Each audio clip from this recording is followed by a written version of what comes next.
சென்னை சலேசிய மாநிலத்தின் உதவி மாநில தலைவர் அருட்பணி ஜான் அலெக்சாண்டர் அவர்களை இரங்கல் செய்தி வழங்க அழைக்கின்றேன். இயேசுவில் அன்புக்குரிய ஆயர்களே, சலேசிய மாநில தந்தை அவர்களே, மற்ற அருட்தந்தையர்களே, அருட் சகோதரர்களே, அருட் சகோதரிகளே, மறைந்த ஆயர் ஜெரோம் அவர்களின் உறவினர்களே மற்றும் இறைமக்களே, கனத்த இதயத்தோடு நாம் கூடியிருக்கும் இந்த நேரத்தில் மறைந்த பாசத்துக்குரிய ஆயர் ஜெரோம் அவர்களை நினைத்து அவருக்காக ஜெபிக்கும் பொழுது நமது மனதிலே நம்பிக்கையும் நன்றி உணர்வும் பெருக்கெடுத்திருக்கிறது. அவரது மறைவு நமக்கு வருத்தம் அளித்தாலும் அவரது வாழ்நாட்களை நினைத்து பார்க்கும்போது நாம் கடவுளுக்கு நன்றி கூற வேண்டிய எண்ணற்ற காரியங்கள் நமக்கு நினைவுக்கு வருகிறது. இந்த புனிதமான நேரத்தில் 3 உணர்வுகளை மட்டும் நான் உங்களோடு பகிர்ந்து கொள்ள விரும்புகிறேன்.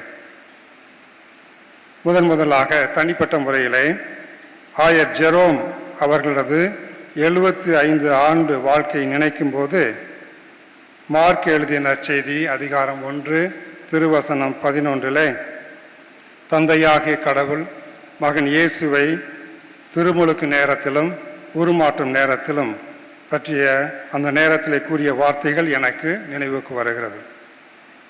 நீரே என் அன்பார்ந்த மகன், உன் பொருட்டு நான் பூரிப்படைகிறேன். இந்த வார்த்தைகள் ஆயரவர்களுக்கு மிகவும் பொருத்தமான வார்த்தைகள் என்று நான் இந்த நேரத்தில் உணர்கிறேன், நம்புகிறேன். அவர் உற்சாகமாக பணி செய்த நாட்கள் மட்டுமல்ல, குறிப்பாக கஷ்டங்கள் அவரது கடைசி காலங்களிலே இந்த வார்த்தைகள் மிக பொருத்தமானவை என்று நான் நினைக்கின்றேன். ஆம், அவர் மிக உற்சாகமான பணி செய்த காலத்திலே இளைஞர் பணி, இசை பணியிலே, பங்கு பணியிலும், சமூக கட்டமைப்பு பணிகளிலும், நவத்துறவிகளின் இயக்குநராக இளம் சலேசியர்களை வழிநடத்திய அந்த பணியிலும் கடவுள் இவரை கண்டு பூரிப்படைந்தார். இப்பொழுது பூரிப்படைகிறார் என்பதிலே எந்த ஒரு சந்தேகமும் இல்லை. இவர் திருச்சபைக்கும் சரி, நமது சலேசிய சபைக்கும் சரி தன்னையே முழுமையாக அர்ப்பணித்தார். இவர் இளைஞர்களை அன்பு செய்தார். ஏழை எளிய மக்களுக்காக சிறந்த விதத்தில் பணியாற்றினார். இளம் சலேசியர்களின் உள்ளங்களை பக்குவப்படுத்தினார். மிக பொறுமையுடன், தாராள நம்பிக்கையுடன் மற்றவர்களோடு சேர்ந்து இவர் பயணித்தார். இதெல்லாம் உண்மை. அதே போலவே அவர் உடல்நலமுற்று துன்பப்படுகின்ற அவரது கடைசி காலத்திலும் இந்த இறை வார்த்தை மிகவும் அர்த்தமுள்ளதாக இருக்கின்றது என்று நான் இந்த நேரத்திலே உணர்கின்றேன். குறிப்பிட்ட முறையிலே கடந்த கடைசி 5 ஆண்டுகளாக அவர் உடல் சார்ந்த, உள்ளம் மற்றும் உணர்வுகள் சார்ந்த கஷ்டங்களை, வேதனைகளை தனது சிலுவையாக அவர் சுமந்து கொண்டிருந்தார். இதை நாங்கள் கண்கூடாக எங்களுடைய சிற்றடல் இல்லத்திலே சலேசியர்களும் சரி, பணியாளர்களும் சரி நாங்கள் அனுபவித்திருக்கின்றோம், அவரோடு பயணித்திருக்கின்றோம். இது என்ன ஒரு புதிராக மறையுண்மையாக இருக்கிறது என்றால், ஒரு காலத்திலே பிறர் வழி நடத்திய இவர் இந்த 5 ஆண்டு காலத்திலே பிறரால் வழி நடத்தப்பட்டார். பிறருக்காக பரிவு கொண்டு கரிசனை கொண்ட இவர் அனைத்திற்காகவும் பிறரை சார்ந்து இருந்தார். இந்த நீண்ட அமைதியான ஒரு கல்வாரி பயணத்திலே ஆயர் ஜெரோம் அவர்கள் தனது உள்ளத்தின் ஆழத்திலிருந்து வார்த்தைகளால் மட்டுமில்லாமல் தனது இயலாமையினாலும், திக்கற்ற அந்த ஒரு நிலையினாலும், தனது நம்பிக்கையினால் இவர் இறை அன்பிற்கு சாட்சியமாக குறிப்பிட்ட முறையிலே தேவசகாயம் பிள்ளை போல, புனித தேவசகாயம் பிள்ளை போல ஒரு மறைசாட்சியாக வாழ்ந்து நம்மை விட்டு இன்று பிரிந்திருக்கின்றார். இரண்டாவதாக அன்புக்குரிய சகோதர சகோதரிகளே, நான் திருப்பத்தூர் டான்போஸ்கோவிலே பிராக்டிக்கல் ட்ரைனிங் களப்பயணி ஆற்றிய போது நமது பாசத்துக்குரிய ஆயர் ஜெரோம் அவர்களோடு வாழ்வதற்கு எனக்கு பெரிய ஒரு வாய்ப்பும் ஆசீர்வாதமும் கிடைத்தது. அந்த நேரத்தில் அவர் ஆயராக இல்லை, ஆனால் ஒரு இல்லத்தந்தையாக, ஒரு அன்புக்குரிய கரிசனைக்குரிய ஒரு சலைசீராக எங்கள் எல்லோரையுமே வழி நடத்தினார். எப்பொழுதுமே அவர் கடிந்த ஒரு வார்த்தையை யாரிடமும் பேசியதில்லை. அது அசிஸ்டண்டாக இருந்தாலும் சரி அல்லது அஸ்பாரன்ஸாக இருந்தாலும் சரி, எல்லோருக்கும் ஒரு நல்ல வார்த்தையை பேசி எங்களை வழி நடத்தினார். அந்த காலகட்டத்திலே பல நிகழ்ச்சிகள் எனக்கு நினைவுக்கு வந்தது. ஒன்றே ஒன்று மட்டும் நான் சொல்லி உங்களோடு பகிர்ந்து கொள்ள விரும்புகிறேன். என்னுடைய பிறந்த நாள் அன்று என்னை அவருடைய அலுவலகத்துக்கு அழைத்து இறுதி ஆண்டவரனுடைய படத்தை எனக்கு பரிசாக கொடுத்தார். அதை கொடுக்கும்போது இந்த வார்த்தையை தான் சொன்னார். அலெக்ஸ், இயேசுவின் திரு இருதயத்தை உனது இதயத்துக்கு நெருக்கமாக வைத்துக்கொள். Keep the sacred heart close to your heart. இந்த ஒரு அருமையான ஆசீர்வாதம் பரிசு இன்றும் எனது மனதிலே பசுமையாக நினைவாடி கொண்டிருக்கிறது. மூன்றாவதாக, அன்புக்குரிய அருட்தந்தையர்களே, சலீசியர்களே, அன்புக்குரிய இறை மக்களே, நமது சலீசிய மாநில தலைவர் மிக அருமையாக நன்றி சொன்னார். டேனியலுக்கு நன்றி சொன்னார், சலீசியர்களுக்கு நன்றி சொன்னார், குடும்பத்தினருக்கு நன்றி சொன்னார். மற்ற அனைத்து அருட் சகோதரிகள், செட்பெட் sisters, Little Sisters of the Poor, Isabel sisters, எல்லோருக்குமே நன்றி சொன்னார். நானும் தனிப்பட்ட முறையிலே, இல்லத்தந்தை என்ற முறையிலே கடந்த 3 ஆண்டுகளாக அவரோடு பயணிக்கும் போது தனிப்பட்ட முறையிலே யாரும் ஒரு பராமரிப்பு என்ற அந்த ஒரு உன்னதமான காரியத்தை செய்ய முடியாது. ஒரு குடும்பம் தேவைப்படுகிறது. பலர் இதிலே ஈடுபட்டிருக்கின்றார்கள்.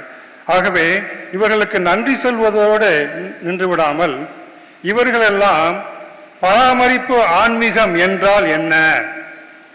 நமது குடும்பத்திலே நாம் எப்பொழுதுமே உடல் நலத்தோடு இருப்பதில்லை. நமது குடும்பத்திலே வயதானவர்கள் இருக்கின்றார்கள். நாமும் உடல் நலம் குன்றி ஒரு நாள் வயதானவர்களாக ஆகப் போகின்றோம். இந்த நேரத்திலே மற்றவர்கள் எவ்வாறு நம்மை கவனித்துக் கொள்ளப் போகிறார்கள்? ஆகவே இந்த உதவி செய்த எல்லோருமே பராமரிப்பு ஆன்மீகத்திலே வளர்ந்திருக்கின்றோம். சலீசியர்களாக இருந்தாலும் சரி, பணியாளர்களாக இருந்தாலும் சரி, அவருடைய குடும்பத்தினர், அவருடைய சகோதரி மேரி அவர்கள் இருக்கின்றார்கள், அவருடைய மகள் புனிதா இருக்கின்றார்கள், அவர்களுடைய குடும்பம் எல்லோருமே எவ்வாறு நாம் பராமரிப்பிலே ஆண்டவருடைய அன்பை பிரதிபலிப்பது. அதுவும் குறிப்பிட்ட முறையிலே ஜெரோம் ஆயர் அவர்கள் நினைக்கும் போது, ஒருவரை நாம் பராமரிக்கும் போது, கவனிக்கும் போது அவர்கள் நம்மோடு பேசுகின்றார்கள், அவர் நம்மோடு உரையாடுகின்றார்கள், சிரிக்கின்றார்கள், புன்முறுவல் காட்டுகின்றார்கள், அவர்கள் நமக்கு நன்றி செலுத்துகின்றார்கள் என்று சொல்லும் போது அது நமக்கு எளிதாக இருக்கின்றது, மகிழ்ச்சியாகவும் இருக்கின்றது, ஒரு மனநிறைவு அளிக்கின்றது. ஆனால் அவர்கள் பேச முடியவில்லை. அவர் நமது பெயரை மறந்து விட்டார். ஒரு வருடத்துக்கு முன்பாக சிற்றடல் இல்லத்திலே ஃபாதர் போஸ்கோ, எங்களுடைய ப்ரொவின்சியல் பேரு, என்னுடைய பேர், ஒரு சில சலீசியர்களுடைய பிரான்சிஸ் வரும்போது கூட நினைத்து பேரை சொல்லுவார். ஆனால் கடந்த ஒரு 10 மாதங்களாக 15 மாதங்களாக யாருடைய பெயரையும் அவருக்கு நினைவுக்கு வரவில்லை. அவர் பட்ட வேதனைகள் எவ்வளவோ. அந்த நேரத்தில் நான் ஒவ்வொரு முறையும் செல்லும் போது பல சலீசியர்களை அழைப்பேன், பல முறை. அவர்களும் மனமுவந்து வருவார்கள். ஆனால் அவர்கள் அவரை வந்து பார்த்தார்களா? அவர்களுக்கு அவர் நன்றி சொல்லவில்லை. ஆனால் இருந்தாலும் அவருக்கு பராமரிக்க வேண்டும், அவரை பாதுகாக்க வேண்டும், அவரை பார்த்து கொள்ள வேண்டும் என்ற அந்த ஆன்மீகம் என்ற அந்த நாங்கள்லாம் வளர்ந்திருக்கின்றோம், அதிலே ஆழப்படுத்தப்பட்டு இருக்கின்றோம். அதற்காக தந்தை ஜெரோம், ஆயர் ஜெரோம் அவர்களுக்கு இந்த நேரத்திலே நாங்கள் நன்றி செலுத்த விரும்புகின்றோம். அன்புக்குரியவர்களே, இறுதியாக ஒரே ஒரு செய்தியை மட்டும் நான் சொல்லி முடிக்கின்றேன். ஒவ்வொரு முறையும் நான் ஆயர் அவர்களை சென்று சந்திக்கும் போது பல முறை சந்தித்திருக்கின்றேன், எண்ண முடியாது. குறிப்பிட்ட முறையிலே வெளியூருக்கு செல்ல வேண்டும் என்று நினைக்கும் போது கண்டிப்பாக நான் அவரை போய் சந்தித்து விட்டு செல்வேன். ஒவ்வொரு முறையும் அவரை சந்தித்து விட்டு வெளியே வரும்போது செட்பெட் Little Sisters of the Poor அவருடைய இல்லத்திலே வெளியிலே ஒரு சிலுவை அங்கே சுரூபம் தொங்கிக் கொண்டே இருக்கும். ஆனால் அது ஒரு வித்தியாசமான சுரூபம். எனக்கு முதல்ல பார்க்கும்போது பிடிக்கவில்லை. ஏனென்றால் அந்த சிலுவைக்கு 2 கைகள் இல்லை. நான் கூட முதல்ல ஏதோ உடஞ்சிருக்கு போல, அவங்க பராமரிக்கவில்லை என்று நினைத்தேன். ஆனால் கீழே அதில் அருமையான ஒரு வார்த்தை, எனக்கு கைகள் இல்லை, நீ என் கைகளாக இருப்பாயா, விளங்குவாய என்ற அந்த அருமையான வார்த்தை எழுதப்பட்டு இருக்கிறது. இன்று ஆயர் ஜெரோம் அவர்களை, அவருடைய வாழ்க்கையை நான் நினைத்து பார்க்கும்போது, அவர் ஒரு அருமையான இயேசுவின் கைகளாக, இயேசுவினுடைய அன்பை மற்றவர்களுக்கு பிரதிபலிப்பவராக வாழ்ந்து காட்டியிருக்கிறார். நமக்கெல்லாம் ஒரு எடுத்துக்காட்டாக, முன்மாதிரியாக வாழ்ந்து சென்றிருக்கிறார். அதை உள்வாங்கி இந்த நேரத்தில் தொடர்ந்து ஆயர் அவர்கள் நமக்கு ஜெபித்து கொண்டிருக்கிறார், நம்மோடு வாழ்ந்து கொண்டு இருக்கிறார் என்ற எண்ணத்தோடு ஆண்டவருக்கு நன்றி செலுத்துவோம். அன்னை மரியாளுக்கும் நமது தந்தை தொன்போஸ்கோவுக்கும் நன்றி செலுத்துவோம். நித்திய இலைப்பாற்றியை எங்கள் பாசமிகு ஆயர் ஜெரோம் அவர்களுக்கு அளித்தருளும் ஆண்டவரே.